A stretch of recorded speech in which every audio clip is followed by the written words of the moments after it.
Good morning, good afternoon, good evening, depending on what part of the world you're in. It's Kevin Coyne. Welcome back to the VO Weekly, the Venture Outfitter Weekly. Real excited to have everyone here today. We've got a bunch of different things we're going to go over, kind of catch up on some of the stuff that we talked about last week, as well as talking a little bit about events that are happening over the next 10 days here in the Austin area. And some of them available to you live, even if you're in other parts of the world. So let's hop right in. First off, welcome back to the Venture Outfitter. What we're here to do is support each other as entrepreneurs for driving our ventures forward. And real excited to have our audience as well as to be publishing. I know that I'm getting a lot of feedback from our LinkedIn stream that a lot of you are actually seeing this. I do appreciate the notes back about that. And as you have ideas for us about what you'd like to see, we'll be sending out a survey. I'll post it on LinkedIn as well as obviously to the directly to the community for the type of things that you'd like to see more of. And there's been some resonance on some of the harder hitting issues that are not necessarily entrepreneurs driven, but stuff in the world.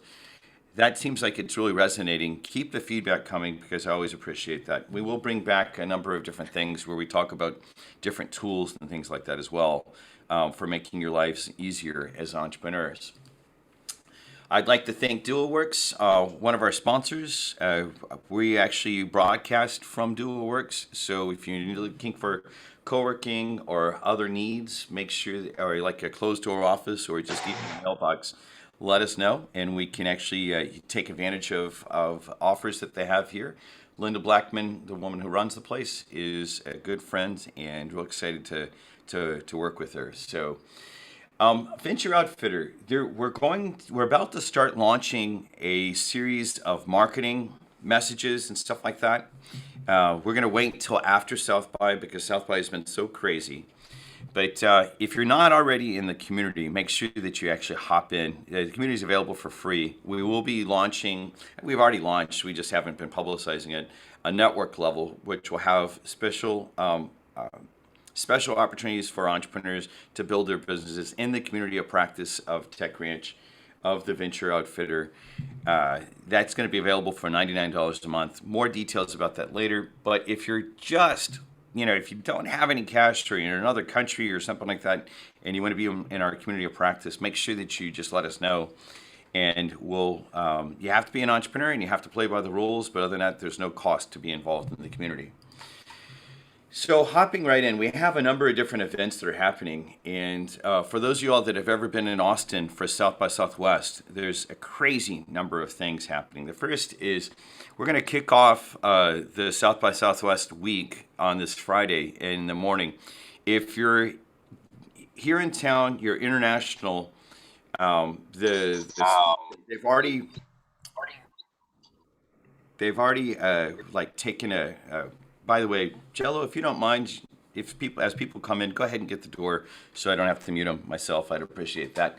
The main thing that's happening with this breakfast is if you're in town and you're international, I think that they're pretty much crowded with the seats, but we did get a few extra seats.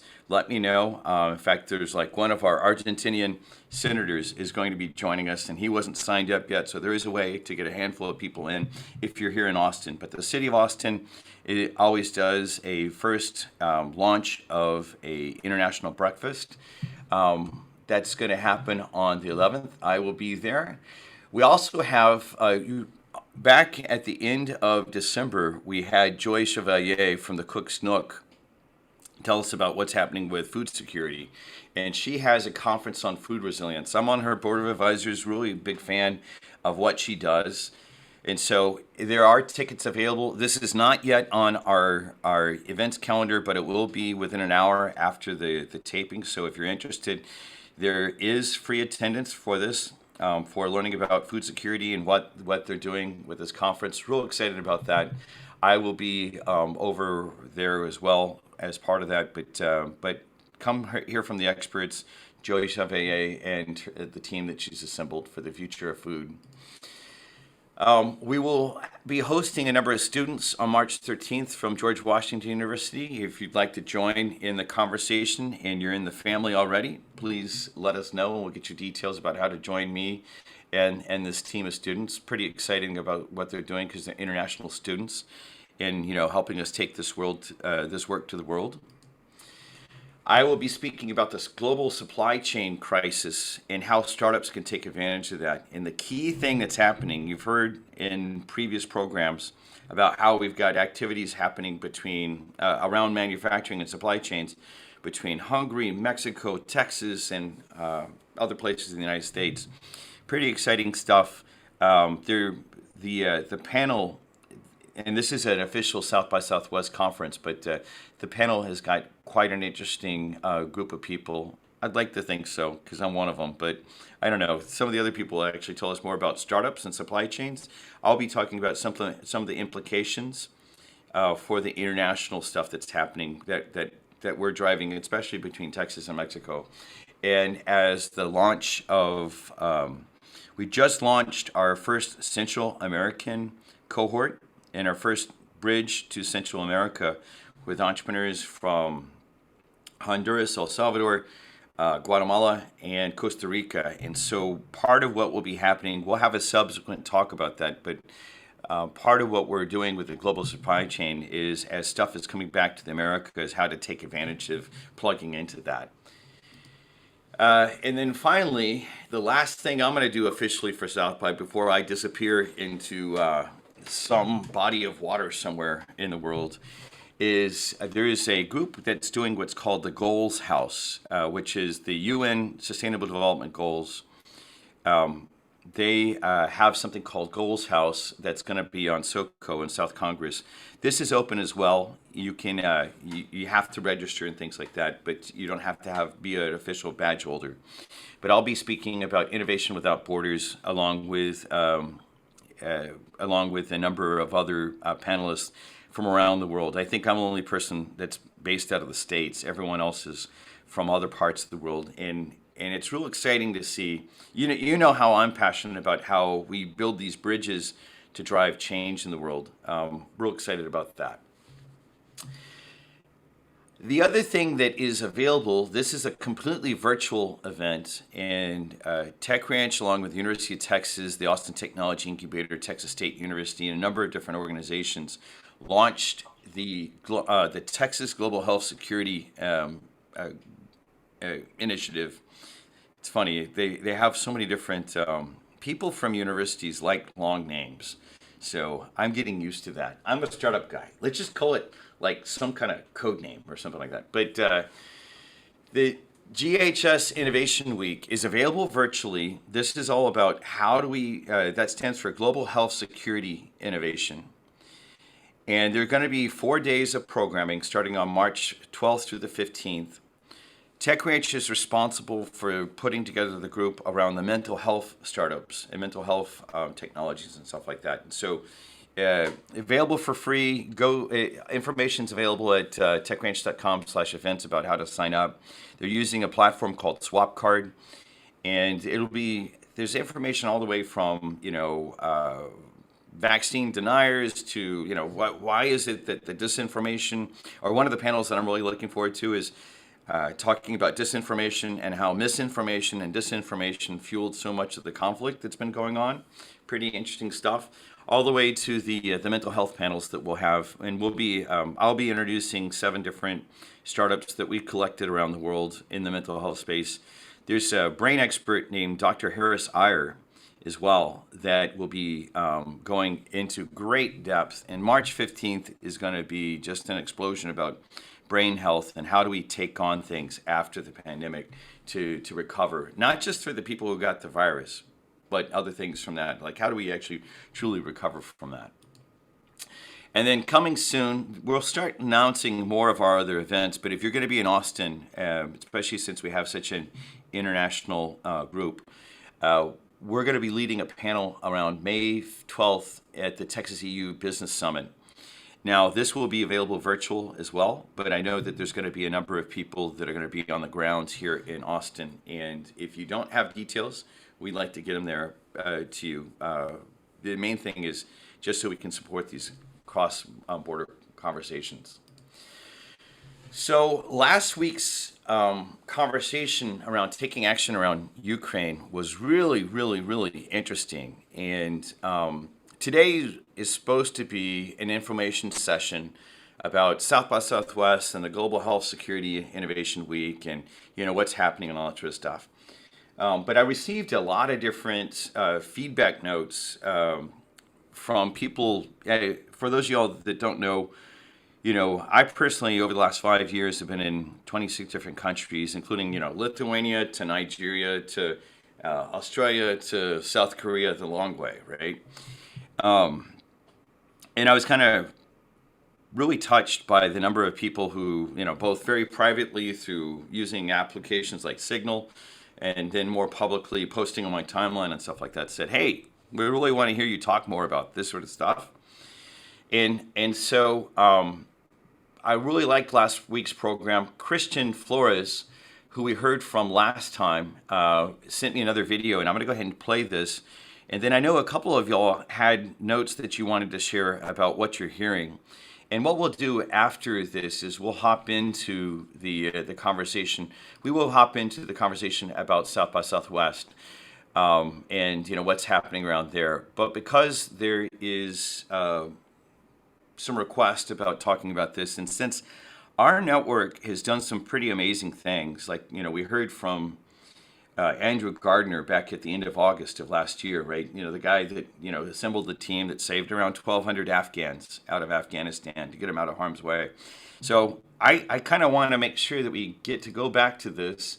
What we'll do is we'll hear from Christian first, and then we'll hear from a couple of other individuals that would like to talk about things that they've heard, and then we'll go into more depth about South by, and we can kind of be a little bit open about our conversation.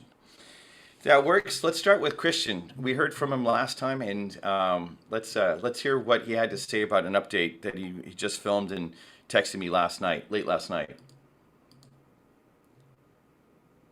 Hi, my name is Christian Ray Flores. I'm the co-founder of the Ascend Mission Fund.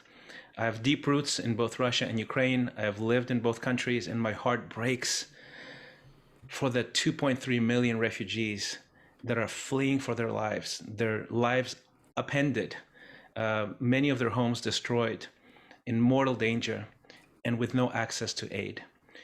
So we've established the Ukraine Relief Network, which is basically a network of Christian churches who are dynamically responding to the crisis and to needs in a very specific manner.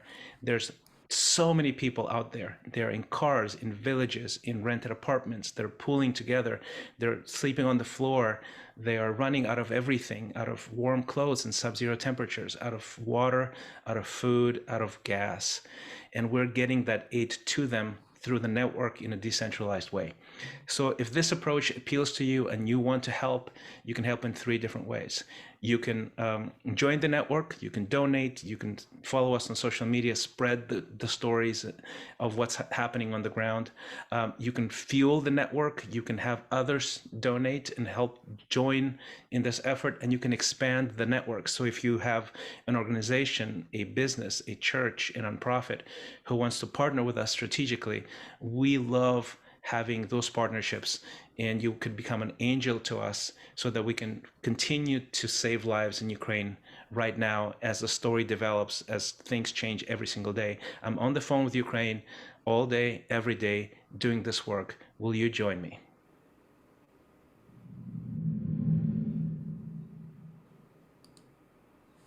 Okay, so what we'll do is I'll make sure that that's on our social media, and if anyone wants to get involved, the thing that I can tell you, for those of you that didn't hear the story last week, Christian is well, I met him originally because I used to live in Chile, and then he's Chilean by birth. He was a refugee from Chile because his family was politically they were targeted to be killed after the coup that happened, and so he ended up with his family, as a 6-year-old, ended up moving to Mozambique, was there for a while, and then grew up in in Russia and in Ukraine. He became a really famous Russian rock star. And then dot, dot, dot, dot, dot. And it's a long, interesting story. Ended up getting into becoming a Christian pastor. He happens to be my pastor. He happens to be another successful entrepreneur as well. So I can vouch for the network of churches that he's put together that already, the network was there way before this conflict. And so they've got some interesting stuff going on. So I've made a donation to that. Part of what we're also listening for is how entrepreneurs can engage. It's been interesting because, those of y'all that know how long, I've been tearing into this whole idea about working with entrepreneurs. The tools of entrepreneurship were kind of the foundation of TechRanch. Then on top of that, we're building these international bridges, and through these international bridges, we're able to discover talent, develop talent, connect talent to opportunity, and help it scale. But talent that has solutions for solving problems, because then, the real goal is to solve world problems together as a group of entrepreneurs. And, the experience of seeing what Andrew did with Afghanistan and Afghans that he was able to get out of harm's way is one. I'm like, wow, okay, that's cool. And he leveraged our network to do it, and it's exciting to see. And now we have this happening. I always wonder, I don't know where the limits of what we possibly can do. So I want to make sure that I get out of the way and always are open to your feedback, your thoughts, and stuff like that. I know there's a couple different people that had insight that they wanted to share as well. And so, Kristen, I know that you had sent me a note. So in 2019, TechRanch launched a bridge between Texas and Russia. I never thought that this work would take me to Russia, and it did. And a foundation called the Eurasia Foundation funded a bridge between here and Russia. And I want to make sure that we give voice to all the different pieces to really understand what's going on, so we can actually examine how we can move things. But Kristen, you had something that you wanted to share. Let me start with you, and then let's just have a kind of an open conversation. We'll get into the South by Southwest and other stuff if you have questions about that. I don't want to spend the whole time about just Ukraine, although it's an issue that's worthy of lots of time. I want to make sure that we also solve some of the other things here locally. But Kristen, do you want to start? Yeah. Hi, my name's Kristen. I used to work with Kevin on a daily basis, and I worked with Kevin on the US-Russia Impact Bridge. So in that time, I became friends with some Russian entrepreneurs, and then I now help run a global program for a business coaching program. And so I have a lot of contacts all over the world. And I know we're largely hearing about all the things that are happening in Ukraine, but I was able to reach out to some of the Russian entrepreneurs in my network through some of the, encrypted apps that we have available because they have such harsh regulations going on. They're literally shutting everything down and making information inaccessible for their own country. So my heart goes out to the people in Ukraine, but I also just wanted to share the perspective of the people that are living in Russia that are entrepreneurs that are also against what's happening. And basically, back in 2019, about Russia's only allowed entrepreneurship for about the last 30 years or so. In 2019, there's about a 250,000 small to medium enterprises that were, free enterprises in Russia. And just in the last week, they have announced that these businesses are going to be nationalized. So free enterprise in Russia is going away.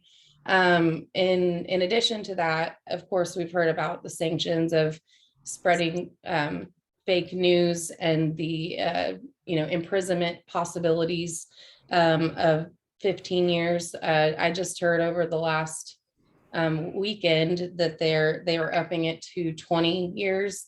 But it's not just fake news. It's anyone in Russia that's calling what's happening a war, if they're using those words.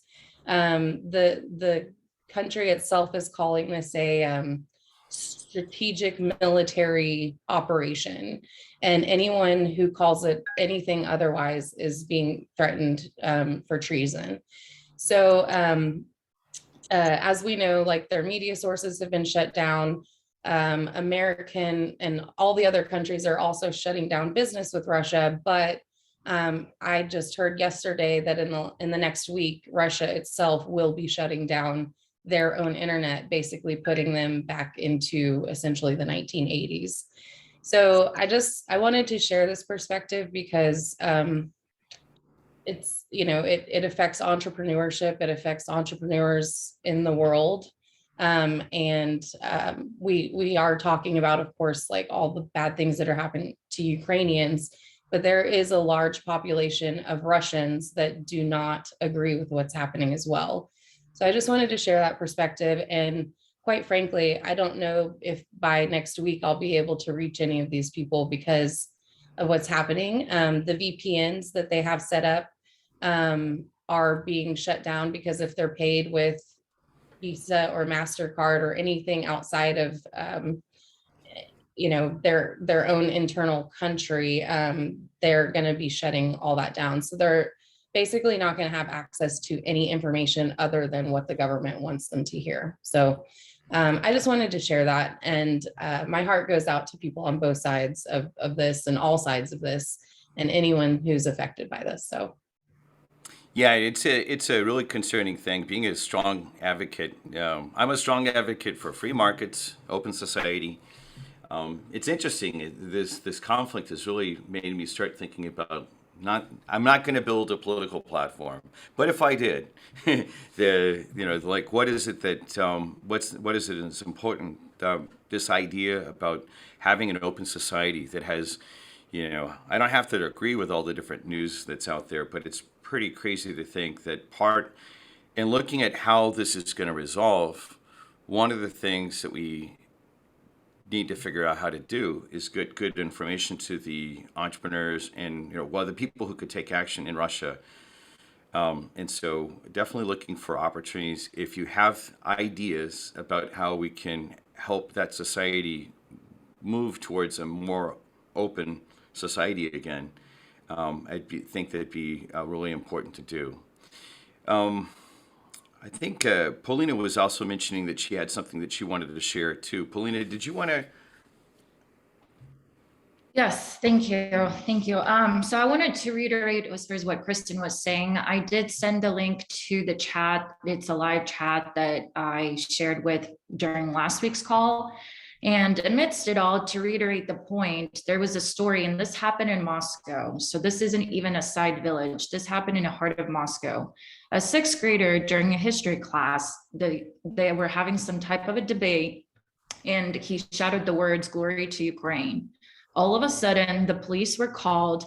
He shut himself out and he found a classroom to shut himself away from everyone. The police unit was trying to get him to come out, so they shut down the electricity. I don't know if they were doing that for the entire school or for wherever he was at.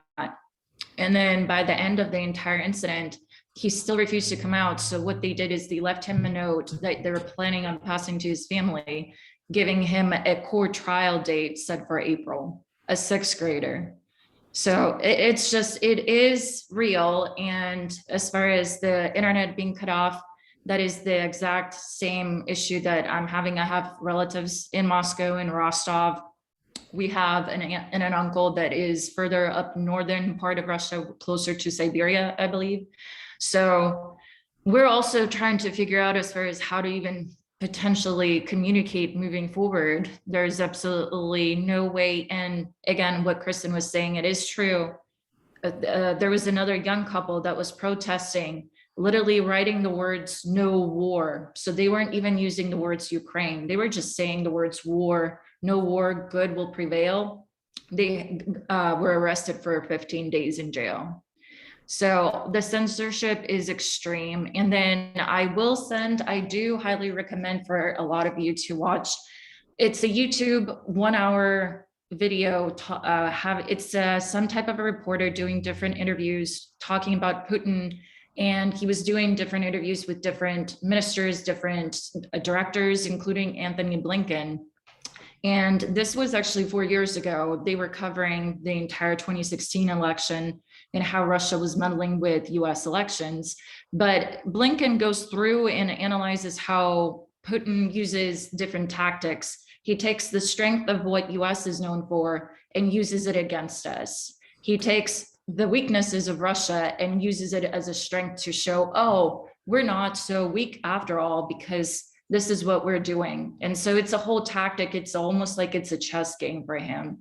And I would highly suggest for people to actually consider that this is a lot more complicated than a simple, apart from the deaths, apart from devastation, it is a lot more complicated than just, we need to seize and that's it. So I don't know if there's any questions, additional comments anybody has. Well, I think that that's one of the things that I want to be posing to the network, right? As an example, given that we now have entrepreneurs, we have entrepreneurs in Ukraine, Russia, Moldova. Let's see, help me with all the different places. It's kind of funny, all the way around there. Certainly in the Baltics, Estonia, Latvia, Lithuania. Certainly in Poland. We've already talked a lot about the Hungarians. David Nichols is in the Czech Republic, and I told him I might put him on the spot. I don't know if David, if you want to say anything, or I don't want to. I could tell that story about what happened to that producer of TV Dost or Dost. Yeah. That actually I think is an important story because it shows that as we want to use this energy to take action, we've got to be really careful about how we direct it. Please share it, David. Yeah, well, the Russians are always talking about Russophobia because the Russians, whenever they do something in the world, they a lot of times elicit a really strong emotional reaction from people that sometimes is disproportionate, or maybe it's proportionate in their heads, but they get their reactions. But anyway, the Czechs are very often being accused of being Russophobes because they have a big chip on their shoulder. David's in Prague right now, just so for the people that have perspective. It's where I live, yeah. So the Czechs, they have such a big chip on their shoulder because of the Soviet times, and especially from the invasion in 1968, where the Russians and all the Warsaw Pact and stuff came in with tanks to make sure that they wouldn't liberalize their society and open up their economy and stuff like that. And so now what's happening in Ukraine, the Czechs take it really, really personally. I think it's very, very easy also for me to imagine looking at Kiev, this could be Prague. Anyway, there's such a reaction against Russians and probably even against Ukrainians, because I had an encounter with a Ukrainian lady at a bus stop because I wear a Ukrainian flag on my coat. And she came up to me speaking Russian, asking for help. She was trying to go to Italy. She said she has 2 kids. I don't speak Russian very well, so that thankfully, a Slovakian lady came up and helped her. But a lot of Ukrainians speak Russian. But anyway, the producer or one of the journalists from TV Dost, TV Rain from Moscow, they're the ones that walked off the set as soon as they heard the security forces were coming, like a week ago or something. The last open and free TV media station in Russia, I believe. This was the station that Christian mentioned about last week that ended in the swan dance. For those of y'all that saw last week's program, go ahead, David. Yeah. So she was in a taxi in Prague, and the taxi driver heard her speaking Russian and pulled over and physically threw her out of the taxi because he's so upset, and the Czechs are just like totally going crazy about what's happening there. Of course, at the same time, the Czechs taking Ukrainian refugees with open arms. The Czechs, however, took 0 Syrian refugees, along with the Poles, who are also taking lots of Ukrainian refugees. But anyway, the reaction can go way too far, and punishing Russians that obviously don't agree and actually in fear for their lives from the regime is a mistake. So that's my story. Yeah, it's interesting that there are literally more than 4,000 Russians that were imprisoned in the Moscow region. I think Polino started mentioning something about this, but I saw it on the news as well, that there are counter protests against the war. And especially the producer that David is mentioning, was on one of the open society type of channels that then had to flee for her life, from Russia. So let's make sure that we differentiate between the regime that's actually enacting war and the people, right? It's too easy just to say this is a Russian problem. It's actually all of our problems, but it's really driven by, at least in my case, in my opinion, one specific group of people that have control of the military in Russia, right? So let's make sure we keep that in frame. Paulina, you came off of mute. Is there something else you wanted to say? Yeah, I wanted to, in addition, I wanted to add that the propaganda has been circulating on TV for a long, long time. And the interesting part that I've posed and asked my family was also that you'll see, I have videos, people are lining up in lines. They're aware that McDonald's is leaving. They're aware that stores are shutting down. But it still is almost kind of a separated type of a reality. Like it's not hitting all the public all at once to realize what's happening. So a lot of the population still believes that Ukraine did somehow meddle and attack Russia. And until more people will wake up and see what's the reality, and until literally the economy will crash, which it will crash, it's just ridiculously hard to see and watch as it all happens in our lifetime and live as we're sitting here across the ocean. So one of the things I'll suggest for those of you all that haven't had this as a background, someone suggested previously the book, The Open Society and Its Enemies. And I mentioned that I kind of want to do a little bit of a book club. Maybe we won't do it publicly or whatever, it's more like, not publicly. We'll do it informally versus something that's formal.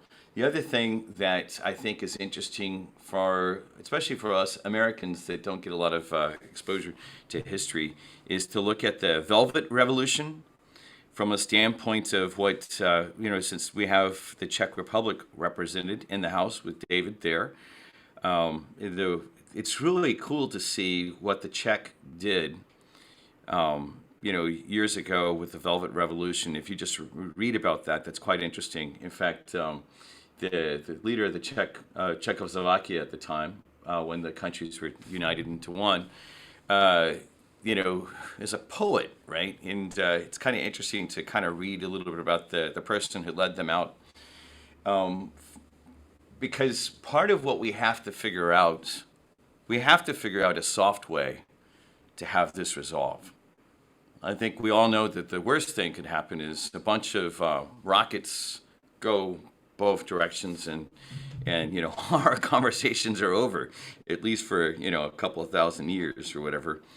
So I'm looking for other ways that the network can be exercised. And if anyone that hears my voice or reads the transcript of this has ideas about how our network can be applied, it is pretty crazy to know that the techranch, or not the techranch, the Venture Outfitter Network includes entrepreneurs from, there's entrepreneurs we're interacting with in Finland, Sweden, Norway, all the Baltics, all, Poland, all of Central Europe, all the way to Moldova, and in Russia. And I'm wondering what to do. The first thing that we'll do is certainly see what type of information we can continue to exchange back and forth, and always open for other ideas.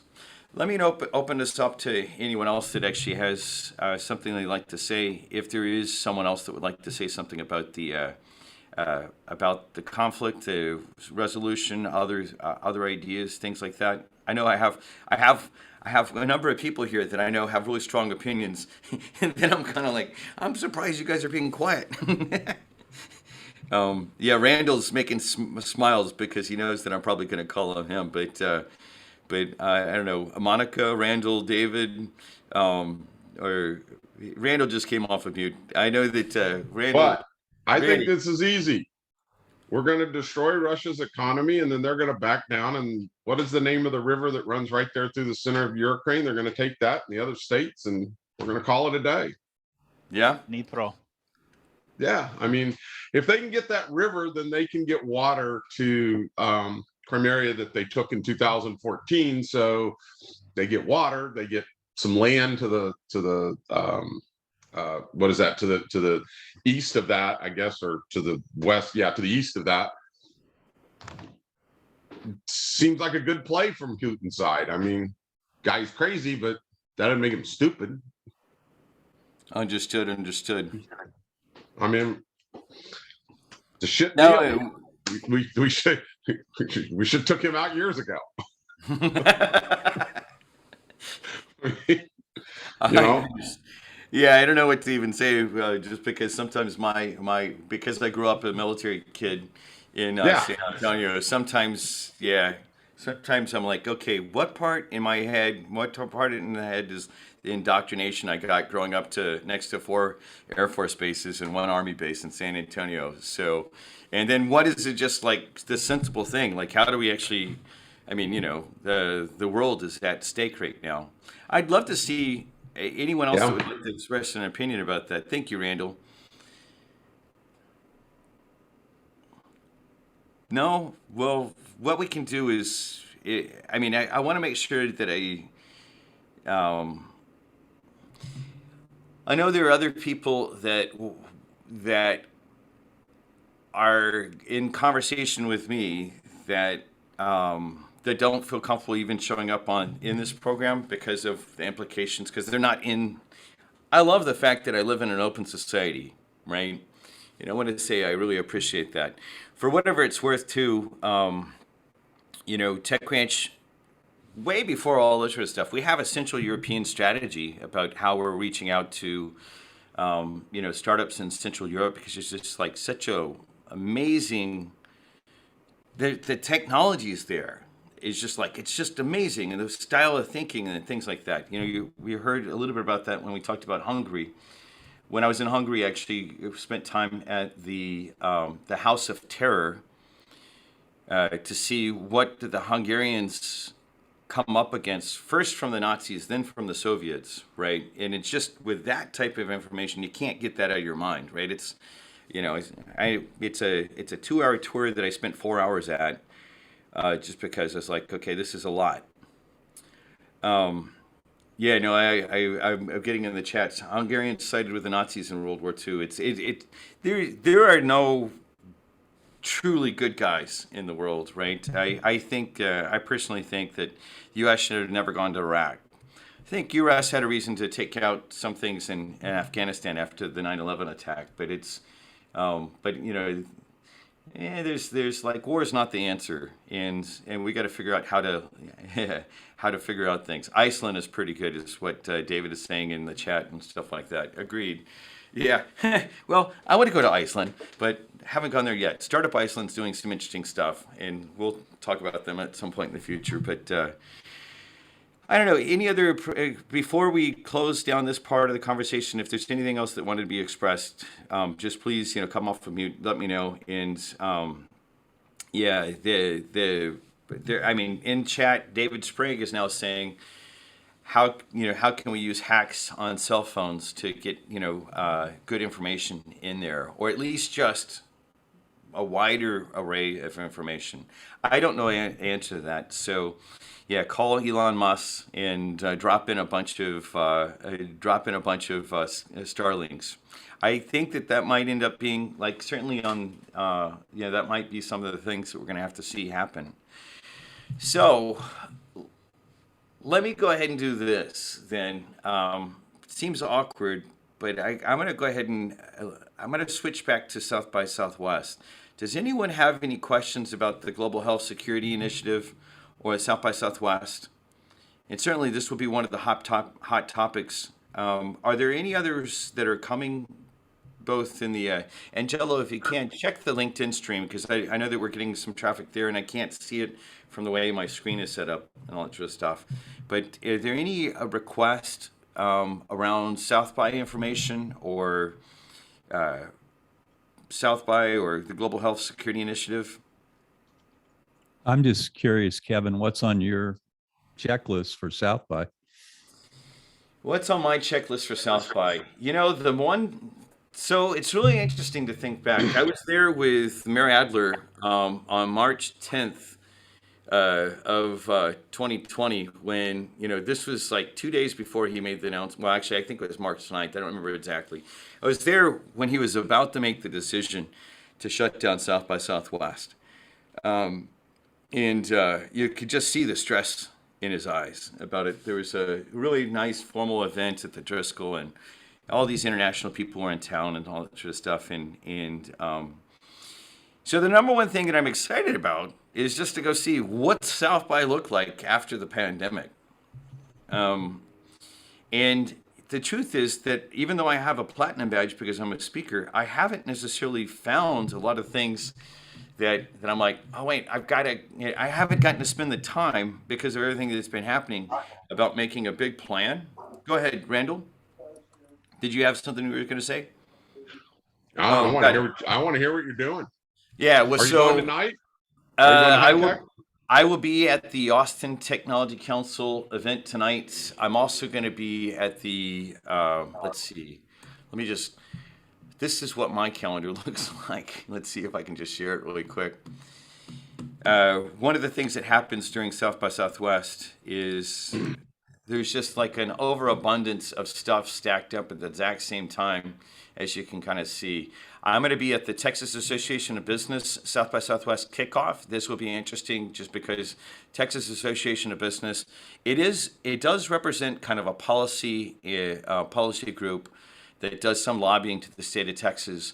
But they've started opening up more up to the startup technology companies like the ones that we represent through the TechRanch network. So I will start there and then go to the ATI. On the 11th, I'll switch to actually a nicer view with this. On the 11th, this list is available for anyone that would like it. Jello will actually put a link. If you could, Jello, put the link to the chat in the chat about this. We have a number of different things that are happening, but the City of Austin event, then the George Washington University Startup Immersion course. I'm going to be speaking about startups, but I think what's interesting is the students that are coming are quite diverse, and there's quite a lot of activity happening there. Then switching over to South by Southwest, this is when I speak, and I'm sure that I'll do the tour of the trade show floor right then. The Global Health Security Innovation Week demo day of startups, where there's going to be, I don't know how many total startups. We have pulled together, well, I'm sure it's going to be more than 30 different pitches here, are going to be at this time on the 14th. Now, the whole time, I see that we didn't put on here yet that the Global Health Security Innovation Week is happening the 12th through the 14th, and it is virtual. You can take advantage of that. Then the Mental Health Special Day that we have curated a number of different speakers and panelists, really advanced set of things. This is now on SwapCard, and Jello, if you can, put a link into here onto the link to SwapCard. SwapCard is the platform. Instead of using Zoom, they're using a platform called SwapCard. Really interesting stuff because global health security, right, affects everything. Affects everything, especially when we're talking about what's happening with coronavirus or what's happening with mental health, or what's happening with the possibility of nuclear war. Never would have thought that. I kind of wish I'd kept that desk that my teacher had me do drills under. Like, get under the desk because nuclear war is coming. Yeah, I wish I'd kept that desk because, you know, that's what kept us safe back then. Sorry, bad Generation X joke, but oh well. And then Innovation Without Borders. This is what I'm speaking on the 15th. But this Goals House, the more I look into it, the more I get excited about what that represents. If for those of you who don't know what the goals are, the UN has a Sustainable Development Goals set of goals. I really like the way that's set up. One of my closest friends in Chile is one of like world leaders on this sort of stuff as well, and we're looking at how we can map what they're doing in Chile and South America with more stuff here. But this is the first time that I've been invited with this group that's partially based out of New York and then all around the world to talk. And we're going to be sharing stories about what you guys are doing. How can tech entrepreneurs learn from each other to solve world problems, right? Well, I'll be sharing some of the stories that have come out of this network of people. But this document is available. We will continue to update it.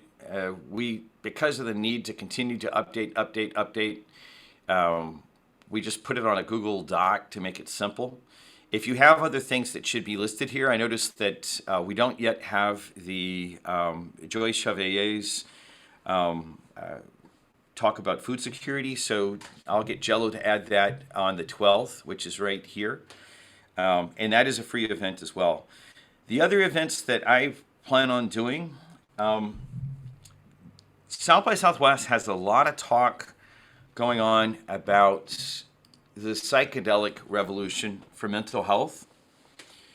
And for those, at some point we're going to have a program just about that, and I'll be talking a lot more about stuff that I've done as well as friends that have done for the mental health challenges that are happening coming out of the pandemic and coming out of all the veterans that have been happening, with all the different wars and now all the different refugees. I'm pretty excited about some of the solutions that can be used. I mean, trauma is happening and we need to become a better trauma-informed society. So all the talks that are happening around that at South by, I'm like, wow, they're talking about it. That's fucking cool. I shouldn't say fuck, but yeah, sorry. for those, I'm getting people saying, dude, what are you doing? Clean show, Kevin. Clean show. Yeah, clean show. I'll clean it up. Thanks. Dave, Paul will be our producer and all that sort of stuff. So I'm excited about it because the only thing that I know that is going to face the trauma that we've all collectively been through, right? We've been through these insane amounts of trauma with COVID and now with the real prospect of the death and destruction of all life on the planet, right? It looks like we're going to go straight up to the edge and look into the abyss and figure out whether or not we're good enough to make it to the other side. And I'm both scared about that, but I'm also excited because I see all these technologies and all these relationships coming forth and implying that, really maybe we have a chance. And that's cool. So that's what I'm going to do at South by. I'm looking for all the different things to think about that. Who else is doing stuff at South by? I'm just going around the edges, seeing what pop-ups are all around downtown. Just I like the serendipity of just walking around downtown and seeing what's around the next corner, Yeah, I know. I think that's one of my favorite ways of doing. In fact, this is the first year that I've had a badge in South by for quite a while. Just because sometimes the off-color stuff that's not official South by, that you just sort of duck in, and you're seeing a not official bands at a not official get together and a not official. And I'm not saying I really love South by too, because South by is one of the reasons that Austin is as strong as it is. So there's a good thing about South by, and there's also all these other things that are really interesting, interesting stuff that happens around it. All right, well, let's switch gears. Does anyone else? I mean, David Potis. I always call on you when I don't know who else to call on. So tell us, what's happening in Monterrey, Mexico, and what do we need to know from your point of view? You're one of the guys that's got one of the solutions for some of the problems that are coming up. Tell us really quick. Say something good about how you're impacting the world for the better. Thank you, Kevin. This time you really put me on the spot. So, I mean, I'm here in Monterrey, Mexico. For those that don't know me, and we are building a virtual care center. That's basically the first virtual care center for Mexico. We're implementing it in the private sector, and the main goal for us is to create better access for healthcare for different levels of the population, and this we're considering access, physically access to care, but at the same time, what are the financial solutions for people to have quality healthcare providers and healthcare solutions at their hand. So that's basically what we're doing right now. We are starting with our first phase of the project, that is a solution for post-surgery patients. And then we're going to launch the second part that it's kind of mixed up, kind of like the Star Wars films. We're going to launch the first phase of care, that is primary care. And that's just because of the different strategic points that we need to address. But other than that, I mean, there's been a lot of work. We're progressing with that, and I mean, hopefully by April, the last weeks of April, we're probably going to launch this first phase. Cool. Well, the main thing about it is, like, when I think about what's happening in the world, it's guys like you, David, that are making the tools that actually can really wrap our arms around a lot of people. So that's one of the reasons I always call on you. Thanks, guys. It's inspiration. I know we're coming to the end of our time together, and part of today is just like staying connected. I had a really scary dream a few years ago about what I'm now like believing is something that was informing me about what's happening at this time. And it's interesting also.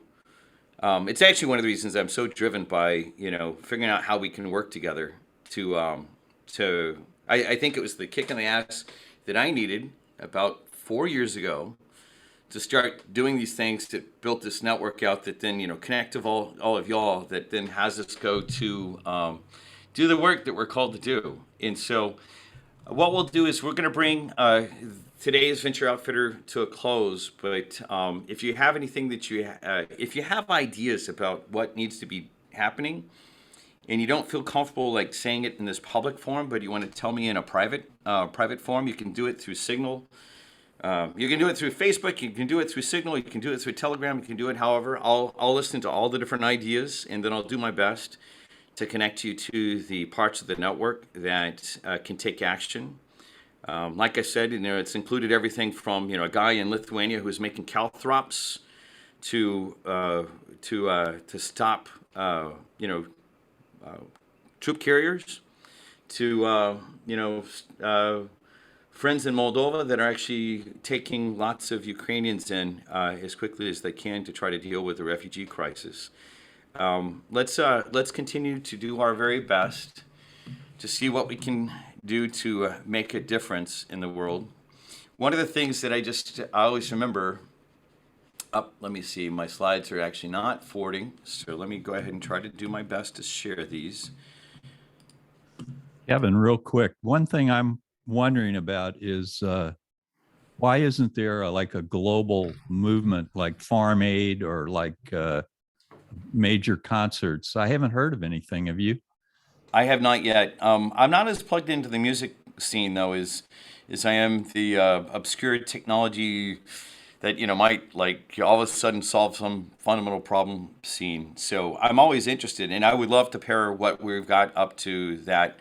There is Christian Ray Flores. Go ahead. Yeah, I thought there was I can't remember the name of the damn song. It was Bob Dylan song or something that some Ukrainian band was planning to showcase at South by, and they can't do it now because they can't come over here. And there's a movement out there. Carolyn Wonderland started it for all the bands to play that same song as one of their showcase songs. To help kind of support and bring awareness and maybe raise some capital. I can't remember the name of the song, but you can go out to Carolyn Wonderland and she'll tell you. Hey, Randy and Paul, will you both, if you can follow up, just drop me and Jello emails so we can actually share that out? Sure. Jello's email is ea@techranchaustin.com, and I am Kevin at techranchaustin.com. Okay, well, official last couple of slides. If you're not on our email list and stuff like that, connect here, and get on the email list. I see Peter in the house, by the way. Peter, send me in your homework. I want to know what's happening with your venture. I look forward to we're calling you next time. I didn't want to put you on the spot. That's what David Potas was supposed to be there for. I really enjoy what we're actually getting to do, and the excitement around like really being able to take action in a time that we're all called on. There's a Bible verse, not that everyone has to be focused on the Bible right now, but there is a Bible verse, Matthew 5:9, that says, "Blessed are the peacemakers, for they shall be known as sons of God." May the work that you're doing be blessed. And if there's some way that I or our network can support you, let me know. Let's go do our best to change the world for the better together. So with that, sending you all a big hug, and thank you for your time today.